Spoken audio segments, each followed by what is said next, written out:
대처를 해야 되는지 많은 분들이 모르시는 것 같은데 정말 간단합니다. 상대방에게 보험회사 접수적 경우도 있습니다. 하지만 정상적으로 상대방이 교통사고 그건 어떻게 하면 될까요? 네, 치료는 그리고 또 중요한 사항이 2023년 1월 1일 자동차 보험 약관 변경이 있었는데요. 이 부분은 좀 잘 아셔야 될 것 같아요. 네, 맞습니다. 추가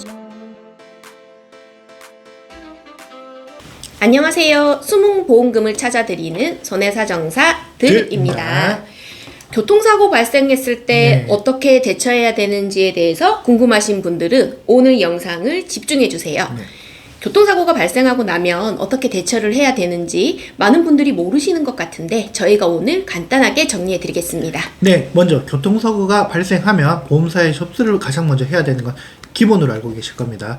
여기서 경찰에 신고를 해야 되나 말아야 되나를 궁금해 하시는 분들이 많은데 분쟁이 발생될 여지가 있으면 경찰에 웬만하면 신고를 하시는 게 좋습니다. 네, 보험회사에 접수는 어떻게 해야 될까요? 네, 정말 간단합니다. 상대방에게 보험회사 접수 좀 해달라고 하시면 됩니다. 만약 상대방이 접수를 안 해줄 경우에는 어떻게 하면 될까요? 네, 보험회사에 먼저 선처리 받으시는 경우도 있습니다.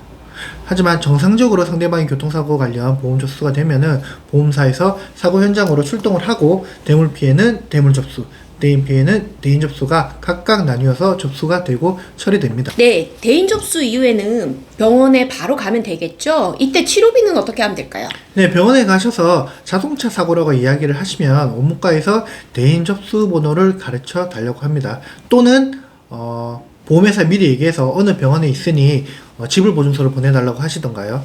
대인 접수 번호는 상대방 보험회사 콜센터에 물어보시면 알 수 있고요. 요즘은 사고 현장에서 대인 접수 이후에 문자 또는 카카오 알림으로도 전송이 됩니다.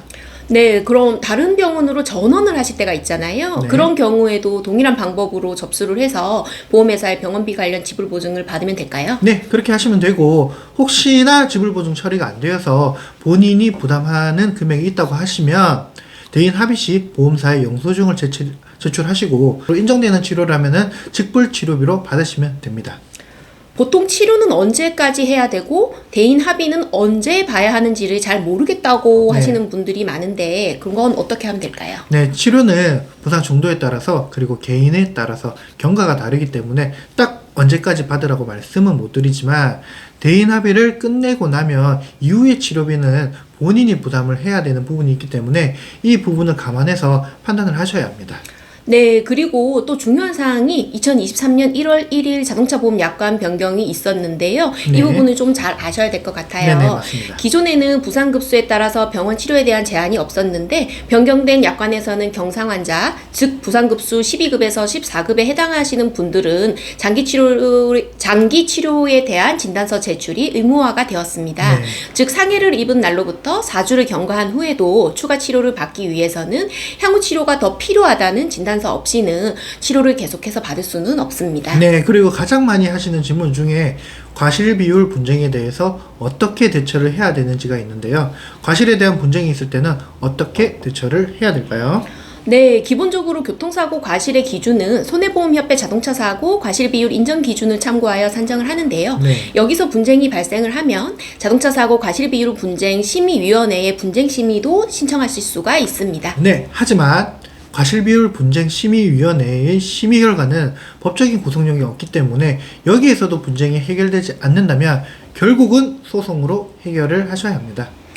네, 이런 분쟁이 발생할 때는 사고가 어떻게 났는지 입증이 필요하기 때문에 입증에 대한 자료, 블랙박스나 주변 CCTV 화면을 잘 챙겨 두시는 게 중요할 것 같습니다. 네, 맞습니다. 오늘은 간단하게 교통사고 발생 시 대처 기본에 대해서 말씀을 드렸습니다.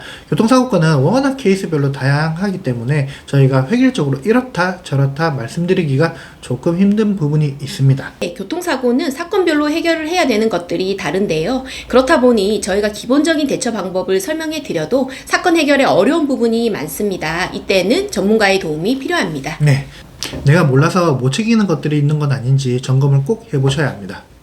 혹시나 지금 교통사고로 인해서 이 영상을 보시고 계시는 분들이 있다면 주저하지 마시고 아래의 전화번호나 카카오톡 채널로 저희 손해사정사들에게 문의하시면 됩니다. 오늘도 시청해 주셔서 감사합니다.